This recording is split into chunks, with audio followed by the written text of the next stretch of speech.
Welcome to the Briefing Room. I'm your host, Bill Freilich from WTCM Radio News. It's our weekly roundup of some of the stories that are making headlines across northern Michigan. And joining me this week on the program, Marissa McKay from 9 and 10 News. Welcome back, Thank Marissa. You. And Peter Payette from Interlochen Public Radio. Peter, thanks for coming back. Cheers. Good to see you. Let's start right out with the cold weather. That's been a big story, and we've kind of confirmed this week that the Grand Traverse Bay is frozen over. Right. The Watershed Center put out the official word. The Coast Guard did a flyover. I'm always curious about who gets the official word. Well, I am too, because the Coast Guard told me like 2 weeks ago, 2 weeks ago, said it's frozen. So I reported it was frozen, and then I had someone email me and say, I see water out here. And then the next day, the Record Eagle said, Bay not frozen over yet. And I called the Coast Guard back. I said, well, what's the deal? People are telling me they see open water, and the guy said, no, it's frozen. Yeah, you might see a little open water. So there it was sort of a difference of definition, to the Coast Guard, because it's in the Sioux is where the vessel traffic coordinator. Mm-hmm. So he's in charge of knowing about ice in all of northern Lake Michigan and Lake Huron. To him, it's frozen because it's basically frozen. But to people on the bay, it's only frozen at this certain point. And then I saw it, so then it was reported the next week, and then this past week I saw that Watershed. Are they claiming now to be the official designator of ice cover? We interviewed them when we talk about the ice coverage, and we also spoke to the Michigan Sea Grants, who were able to provide us from the National Oceanic Atmospheric Administration a map of the ice cover. So Grand Traverse Bay is frozen over. It's the first time. Well, this is the third time in 13 years. So it is kind of a feat, I guess, for the people who live out there. Maybe that's why they're paying such close attention. It's strange, too, because I called the Coast Guard a couple of weeks ago, probably the same day you did. You got a completely different answer. Nope, not frozen over. But it's also not our job to make that call. See if it's called somebody else. And I heard, too, there used to be a woman on Old Mission Peninsula who was kind of the unofficial keeper of record to say when it was frozen over up to Power Island. Okay. But now we're saying it's up to Northport, all the way across to Northport, too. So. Is that when you say it was 13 years ago, you mean out to Northport? We were just told the last time the bay was frozen over. This is the third time in 13 years that it's the third time you said? Yes, okay. The third time in 13 the last time was 2009, was my understanding. But I asked Dave Behrens about that, who was formerly a weatherman at 7 and 4 and 9 and 10, and takes a lot of interest in the ice and things. But and he said the chamber used to certify this in the old days. It was the Chamber of Commerce. That was before my time that the chamber did it. And we called the chamber too, and we don't know. But you guys, 9 and 10, got to go up as pool photographer for the videographer. Yes. So tell me about that trip. I mean, that was, Monday or Tuesday this week? Yeah, it was Tuesday. So Jeremy Erickson, our photojournalist, got to go, and he said that they kind of did a little bit of a roundabout way. They flew over the bay, and then they sort of flew over Charlevoix so we could see Little Grand Traverse Bay. Little Traverse Bay, and then he got to fly up to the Straits of Mackinac, so he got to see the Mighty Mac Bridge, which was very cool from that height. Yeah. And then we used that video and kind of did a broader story about the habitats being affected by the ice cover in our watershed here. It's when the photographers get all the glory, they get to go up and do the fun stuff. Exactly, so he had a good time. That's cool. And I know that kind of the way that works for folks watching too is they didn't have room for everybody. Right. Radio, newspaper, television, reporters. I mean, it was just one still photographer and one videographer, and we all have to share video with one another. Yes. Because we get along so well. We do. Perfect. You also did kind of a breakout story from that, just in terms of what the ice cover means for the fishing industry and for the habitat. Definitely. Tell me about that. So what we learned, we talked to the Watershed Center and also the Michigan Sea Grants, and they both talked about how the whitefish population, the Great Lakes whitefish, are really going to do well, because when they put their eggs down in about November, with all this ice cover that we've had that started, we were told in early December, the eggs aren't being disturbed. So they're really able to just sit where they were, and we're going to have a really healthy population of whitefish down the road, especially if these eggs can continue to stay undisturbed, because the ice just kind of acts like a protector. But there's also a side effect to some of the invasive species that aren't going to fare so well. Exactly, which I guess if you're looking at it from a perspective of not wanting invasives in the area, then you're not, you're going to be pretty happy about it. But the gizzard shad doesn't do so well, just biologically. They're not prepared to deal with this sort of cold weather. We're kind of at the most northern point of their habitat anyway, so That's what I've been told. I'm no expert, but the experts talk to me. So. And Peter, you brought up a good point before we started too about alewives. I mean, we're curious about how they'll fare in the winter, and that could have implications as well come spring and summer.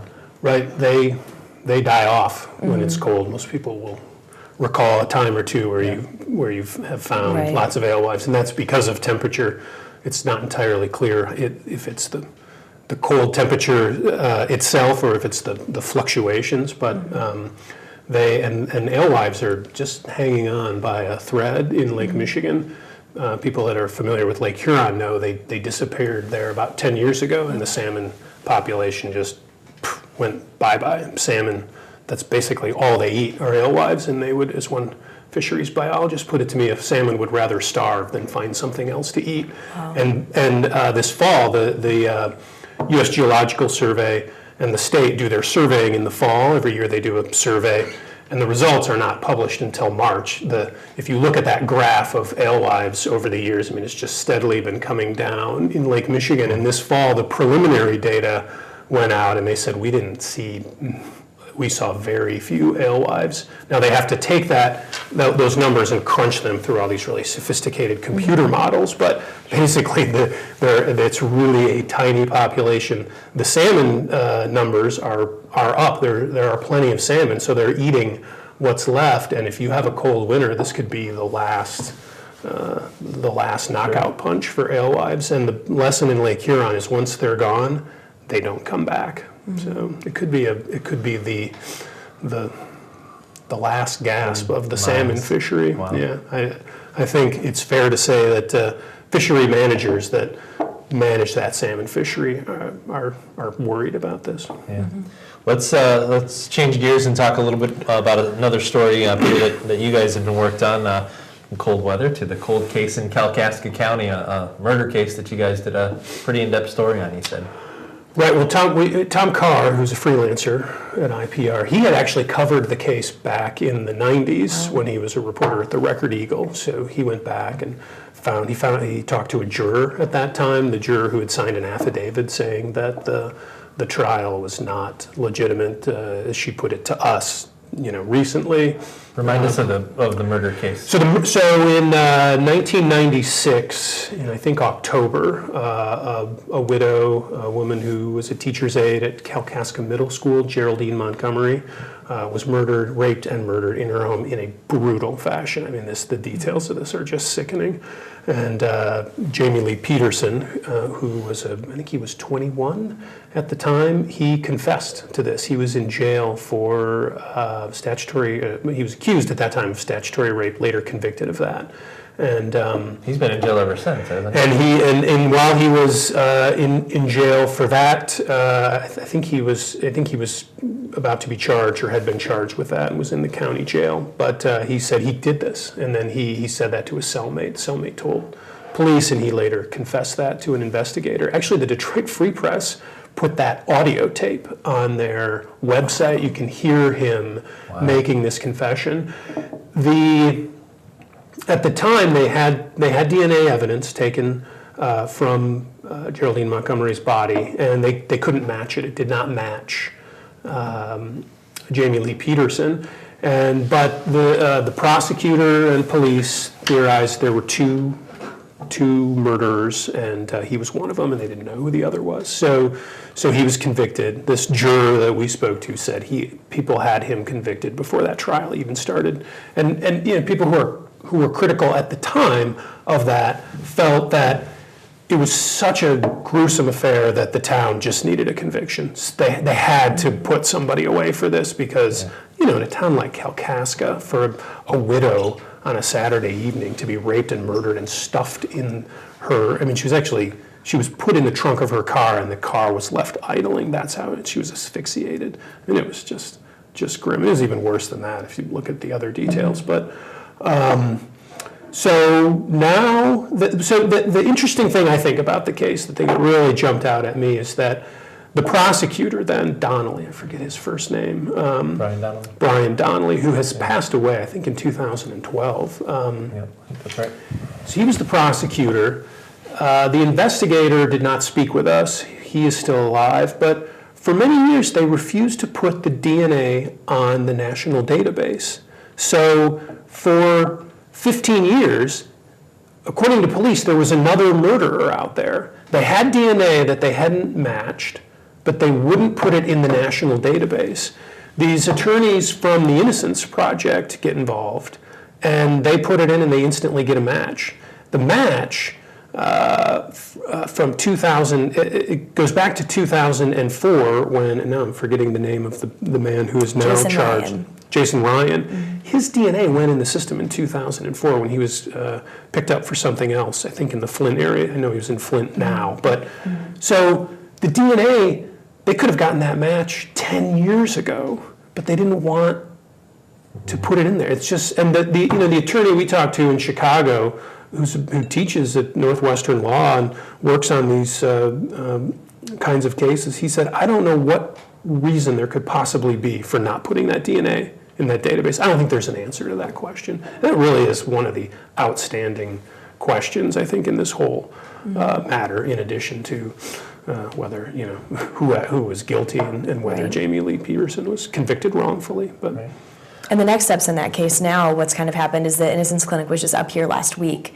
The attorneys filed a motion to kind of reopen Jamie Peterson's case with this new evidence. But on the flip side, Jason Ryan's attorney, earlier, I believe it was in January, requested to submit their own DNA sample. So now his trial kind of got pushed back about 6 weeks, I believe, at that time. So that should be coming up later this month, if not next month. Wow. So Yeah. it's very, very an interesting dilemma. I didn't realize how much was still kind of going on behind the scenes with that one. There's a lot to it. yeah, it's a really, really fascinating case. Well, let's talk a little bit about some local politics. We've got an interesting state senate race that's kind of already gearing up. It's already picking up steam. State Representatives Greg McMaster and Wayne Schmidt are going head-to-head for a state senate seat. One of them will be out of a job in the not too distant future, as they're both trying to take over for Howard Walker, who has Right. decided not to run for re-election. Peter, you've kind of been looking at that. I think we've all gotten some emails of late, and it does seem to be kind of gaining in intensity, at least in their eyes, between the two of them. Right. Well, I was. This sounds cynical, but I was a little disappointed when so everyone had to report their financials back at the end of January for the year 2013, and Wayne Schmidt at that point had about $100,000 on hand. He had raised 60. He had loaned himself 40, so he was sitting on a war chest of about $100,000. Greg McMaster had raised 17,000. And I thought, well, maybe there's not going to be much of a race here. And we reported those numbers.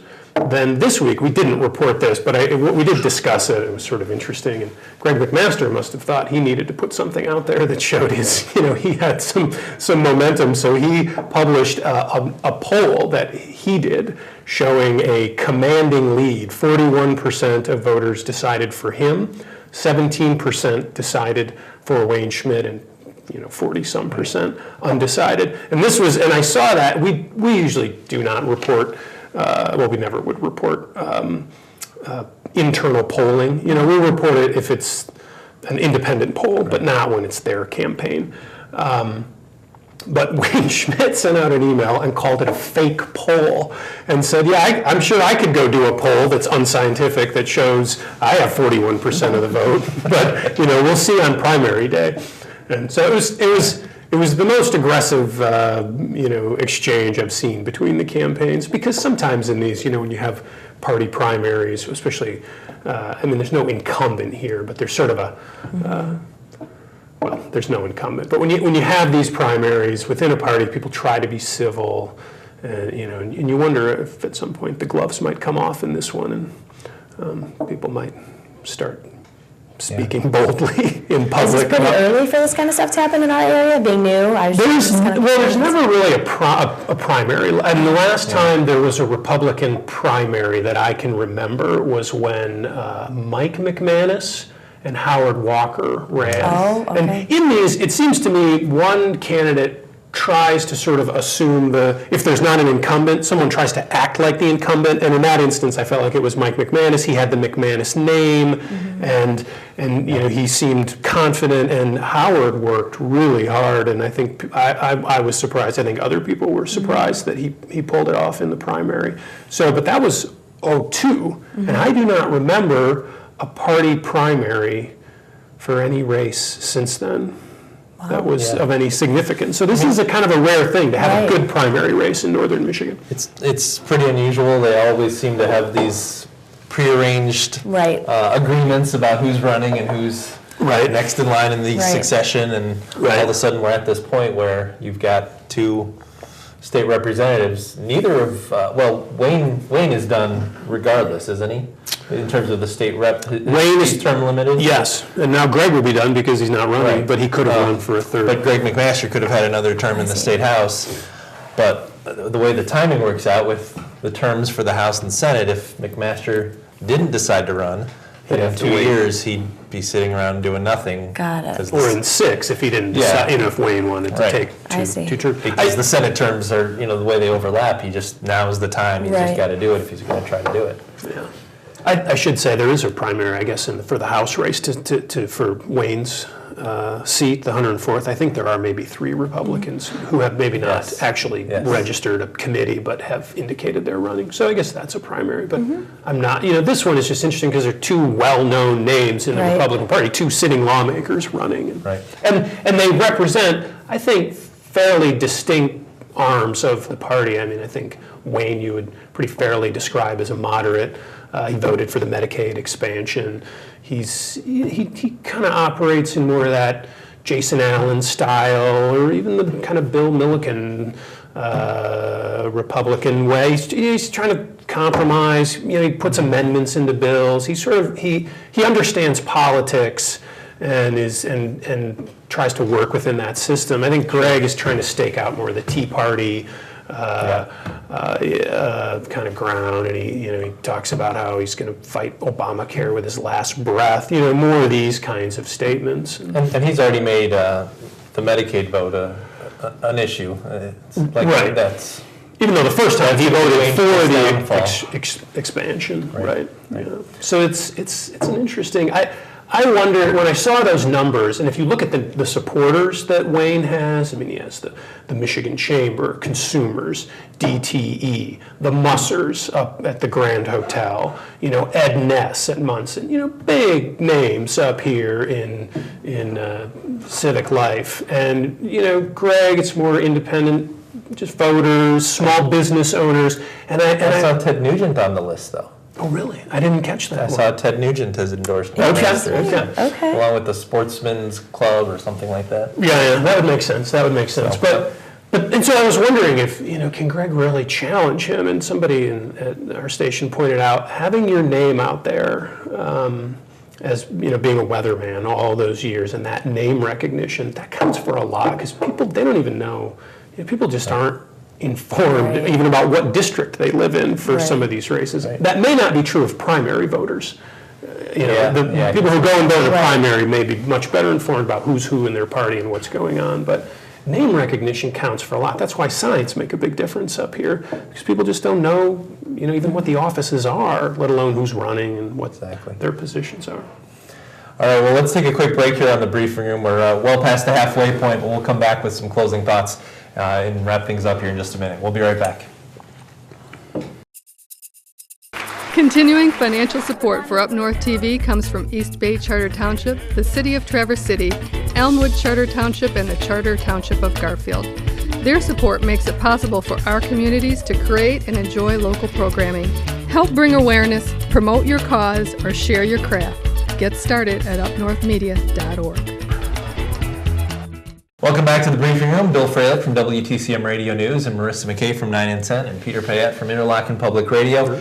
Just a few minutes left here on this week's show, and we want to talk about all the busy activity going on in Traverse City. Last week, this week, next week. I mean, there's a lot going on. Marissa, your focus is a lot of that as one of the Traverse City reporters. Right, and I think that what a lot of people you know, especially I think festivals are just kind of getting a little bit more attention because of the festival fatigue and festival fallout that people talked a lot about at the end of last year. And we even saw the City Commission and Grand Traverse County Commissioners discussing it this year. So we just found out recently that the National Cherry Festival is getting a day extension, so it will actually be 9 days long in the summer. So I think that it's putting a little bit more focus on the winter festival. It's just all of this talk. So last weekend we had the Microbrew and Music Festival. We had the North American Vasa race up here. We had the Special Olympics up here, and now this weekend we're seeing the Comedy Festival as well as the Yeti Fest up in Suttons Bay. So just a lot of activity. Maybe people are just kind of getting out of the winter hibernation months, and you know it's on their minds because of the activity surrounding the festival nature of Traverse City. Yeah, we just had the Microbrew and Music Festival this past weekend. We didn't hear any problems from that in terms of, I mean, no Yeah, the big police didn't noise have anything complaints to or say, no big right? police response. Has that had problems in the past? I think because of the noise ordinance that everybody's just- I think we were kind of We're all waiting on for, edge, yeah, right? we were waiting for somebody to have a complaint, but we did not hear anything. Well, and a couple of years ago when it was the same weekend as the Comedy Fest, which kind of spurred this Right. sparring match. Right, but that was Then we between were two talking about personalities. then we were talking about all the drinking people Right. that were causing problems. But now we've got the Comedy Festival. I talked to you before. Right. One thing I want to follow up on is Fred Willard is on the list. A pretty big name, I'd say, too, for the Comedy Fest coming to Traverse City. Yeah, he's been on Tonight Show, and he's got a long list. But he's Right. one of those regular contributors. You know his face if you don't know his name. But Tim Meadows is coming from Right. Saturday Night Live, and Rosie O'Donnell, big Rosie headliner. O'Donnell. The other thing I heard too that Tim Meadows is going to be back in less than a month at Leland Los Angeles, doing another show, like a joint show with another Saturday Night Live alum, Great. and I can't remember the second guy that's coming with him, but so he'll be back twice. Do you do any of the Comedy Fest activities, or just kind of? Yes, we're running an interview either today or tomorrow with a female comic whose name is escaping me. Brad Aspie, our morning host, is actually kind of an authority on comedy, so he's interviewed many of the comedians over the years, but I forget the gal. She The only name I can remember is Tig Notaro, is that it? Yes, that's it. And I'm hesitant to say, because he just briefed me. He said, I've scheduled this interview, and he explained what was interesting about her. And apparently she had kind of a series of tragic events in her life,